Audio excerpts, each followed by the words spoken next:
Joining us now is our tech reporter, Paul Ndiho. Hello, Paul. Hello, Esther.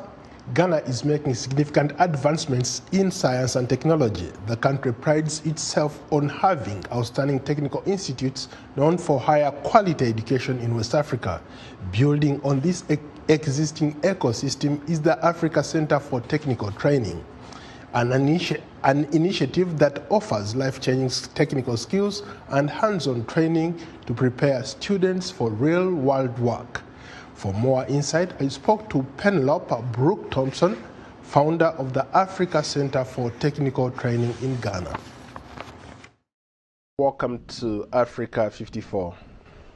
Thank you so much, Paul, for having me. You are coming up with this African Center training young people with new skills. You are excited about it.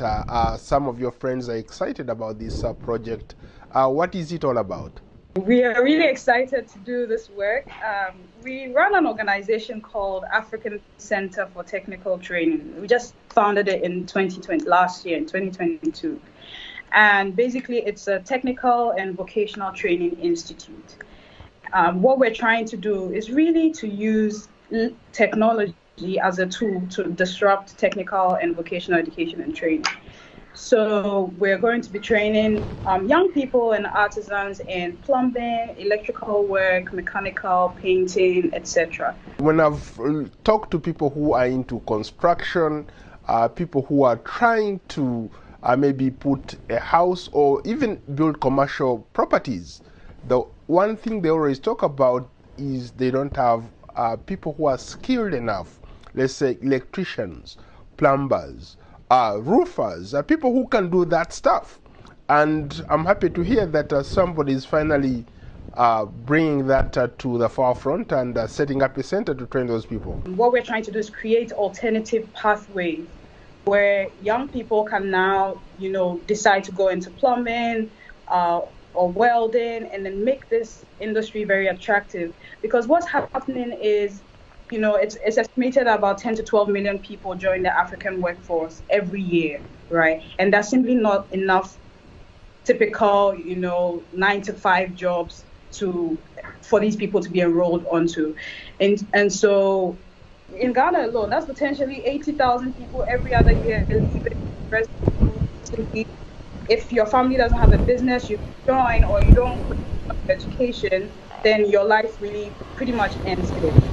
So what we're trying to do is open up opportunities for people to gain skills, because when you have a skill, then you can, earn a living, earn a decent living, have a decent livelihood. So it's exciting stuff. Some of those areas that you talked about, for example, electrical engineering, plumbing, people who are artisans, people who are really good at what they do, those are some of the most lucrative jobs that you can find. They even pay better than the quote-unquote professional jobs. It's not the same here. So here, because we have a problem with the quality of our training, you could pretty much work with an artisan the whole day and pay a very, little amount. So they're not exactly living the way they should, right? So what we want to do is improve that quality of training. There's a problem of soft skills. They generally don't have soft skills. They don't understand customer service. They'll tell you they'll come to work at 9 o'clock. If someone gave them another gig somewhere, they won't show up at all and they won't tell you why either. And then your project just, comes to a halt. We want to focus more on practical training as well, have very well-equipped workshops, introduce new tools and technology that they can use.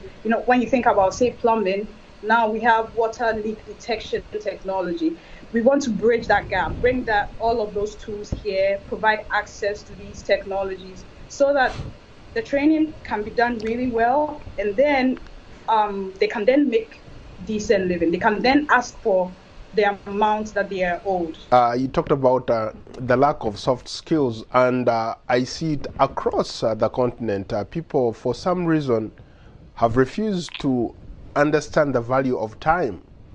Here, if I make an appointment with a contractor, they tell me they're going to be here at 11, and they don't show up at 11. I'll start calling, wondering what's going on, because I value my time. So I put everything aside to make sure that I'm there for them. In Ghana, where you are, it's still a problem. What can you do as a center maybe to raise awareness? If we want to train our artisans to be, professionals with 21st century business skills and to be ready for the market, it means that as an institution, our culture needs to mimic that.